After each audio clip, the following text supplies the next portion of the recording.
Chaque année, l'opéra ouvre ses portes aux curieux afin de lever le voile sur les coulisses d'une représentation.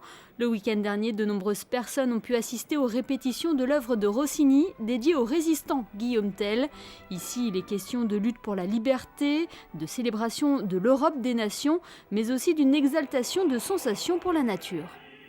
C'est une pré-générale qui est ouverte au public, c'est un hasard, elle est tombée le week-end, donc on a préféré ouvrir celle-ci jusqu'à la moitié de la représentation, c'est-à-dire jusqu'à l'entracte, afin que les gens aient la plus grande idée et la meilleure idée possible du spectacle. Alors la différence, c'est que cette fois-ci, c'est en décor, en costume, en lumière, maquillage, tout devrait être prêt quasiment comme au spectacle. Alors bien sûr, c'est une répétition, comme toujours, mais d'habitude, c'était donné en jean, en t-shirt, parce que c'était des répétitions uniquement musicales avec l'orchestre, en mise en scène, mais là, on a le parfum du tout.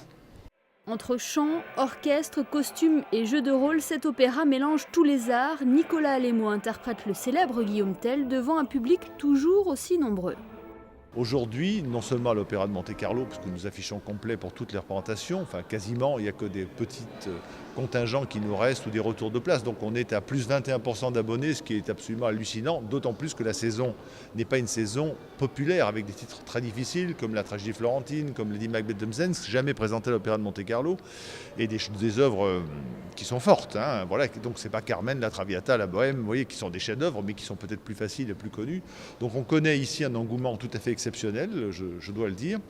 Mais surtout, la place de l'opéra dans le monde n'a jamais été aussi favorable. On n'a jamais joué autant de représentations dans le monde entier qu'aujourd'hui, et il n'y a jamais eu dans le monde entier autant de spectateurs.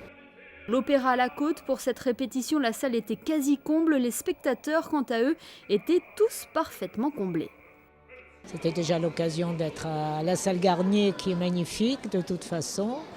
Et la dernière fois, j'étais venue pour le concert d'Azaf Avidan, ce qui n'a rien à voir, mais aujourd'hui, c'était bien profiter de la répétition. C'est super, j'ai pu emmener mes 3 enfants, donc ils ont été ravis. Et vous aussi, vous reviendrez ? On reviendra. Qu'est-ce qui vous a le plus plu ? L'ensemble, c'était la 2e fois seulement que je venais à l'opéra, donc c'est tout un ensemble, le décor, les chanteurs, l'ambiance, la petite salle, c'est vraiment un endroit magnifique, donc on a bien profité. La musique était fantastique et voilà, l'interprétation aussi. C'était une agréable surprise parce qu'on ne pensait pas que c'était une pré-générale et voilà. On trouvait ça, l'ambiance et l'histoire, c'était pas bien. Vous avez préféré quoi ? C'est quoi que vous avez préféré ? Il y a un truc en particulier ? Non, tout est égal. Tout est égal, tout est pareil. Le début était bien. Le début ? Oui. Vous reviendrez ? Oui, avec plaisir. Pour la première représentation, rendez-vous à l'Opéra Garnier dimanche 25 janvier à 15h.